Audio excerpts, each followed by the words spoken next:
कविता के विषय में बहुत सारी बातें की गई हैं, बहुत सारे विद्वानों ने अपने अपने मत जाहिर किए हैं। तमाम लोगों ने तमाम तरह की परिभाषाएं दी है कविता को, कविता के विषय में। मेरा अपना मानना है कविता कब, किस मौसम में, किस समय, किस जगह पर आती है, इसका कोई भी चीज़ सुनिश्चित नहीं है। कविता कब उतर जाए, कब कैसा भाव पैदा हो जाए, ये नहीं समझा जा सकता है। ये प्रकृति की गोद में है और इसीलिए कविता को शायद कहा भी गया है कि ये प्रकृति प्रदत्त है। इसी संदर्भ को एक कविता में ढालने की कोशिश मैं कर रहा हूँ और सीधे सीधे बिना किसी भूमिका के, किसी औपचारिकता के आप तक पहुँचाता हूँ। सुनिए कि कविता मेरी व्यथा कथा कुछ यथा तथा की धूरी है। कविता मेरी व्यथा कथा कुछ यथा तथा की धूरी है।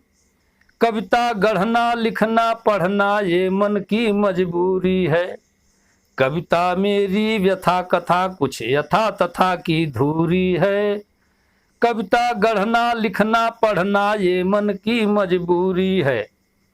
नहीं पढ़ाया कभी किसी ने कविता कैसे आती। करुण ओज श्रृंगार हास्या रौद्र रूप दिखलाती। कभी किसी स्कूल में ये नहीं पढ़ाया जाता कि आप ये पढ़िए, यहाँ से कविता लिखना आपको आ जाएगा। ऐसा नहीं होता है, इसके लिए कोई बना ही नहीं। नहीं पढ़ाया कभी किसी ने कविता कैसे आती। करुण ओज श्रृंगार हास्या रौद्र रूप दिखलाती। भाव भरे भीतर जैसे वैसे अपने को ढाले। भाव भरे भीतर जैसे वैसे अपने को ढाले। मंथन मन मस्तिष्क किया तो गुरुतर भार संभाले। भाव भरे भीतर जैसे वैसे अपने को ढाले। मंथन मन मस्तिष्क किया तो गुरुतर भार संभाले। काले कर डाले कागज तो समझे शाम सिंदूरी है। काले कर डाले कागज तो समझे शाम सिंदूरी है। कविता गढ़ना लिखना पढ़ना ये मन की मजबूरी है। कविता मेरी व्यथा कथा कुछ यथा तथा की धूरी है। कविता गढ़ना लिखना पढ़ना ये मन की मजबूरी है।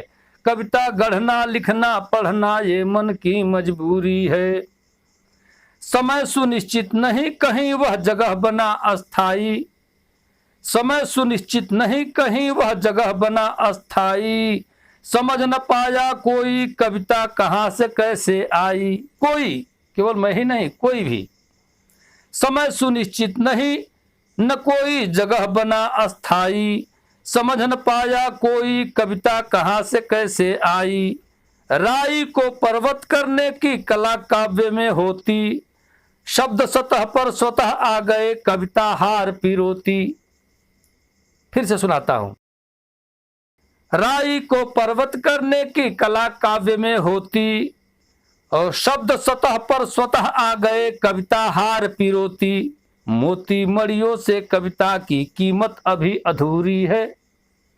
मोती मड़ियों से कविता की कीमत अभी अधूरी है। कविता गढ़ना लिखना पढ़ना ये मन की मजबूरी है। कविता मेरी व्यथा कथा कुछ यथा तथा की धूरी है। कविता गढ़ना लिखना पढ़ना ये मन की मजबूरी है। आखिर पद। कालखंड से प्रेरित होकर बहती जिसकी धारा। कालखंड से प्रेरित होकर बहती जिसकी धारा। कविता ही पावन प्रकृति का दर्शन करे दोबारा। कालखंड से प्रेरित होकर बहती जिसकी धारा। कविता ही पावन प्रकृति का दर्शन करे दोबारा। धन बल पद पौरुष के आगे नहीं बनी जो दासी। और पक्षपात की बात करे ना कविता वह सन्यासी। धन बल पद पौरुष के आगे नहीं बनी जो दासी। पक्षपात की बात करे ना कविता वह सन्यासी। कविता प्यासी प्रेम बिना, कविता प्यासी प्रेम बिना।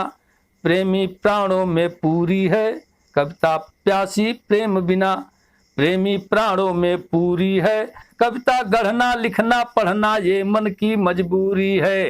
हंस कविता मेरी व्यथा कथा कुछ यथा तथा की धूरी है, कविता मेरी व्यथा कथा कुछ यथा तथा की धूरी है, कविता गढ़ना लिखना पढ़ना ये मन की मजबूरी है, कविता गढ़ना लिखना पढ़ना ये मन की मजबूरी है, कविता गढ़ना लिखना पढ़ना ये मन की मजबूरी है।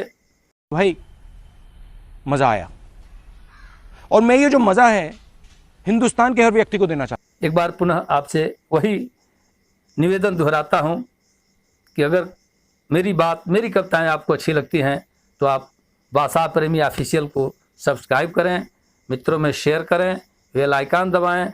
नए वीडियो में पुनः मिलता हूं। नमस्कार।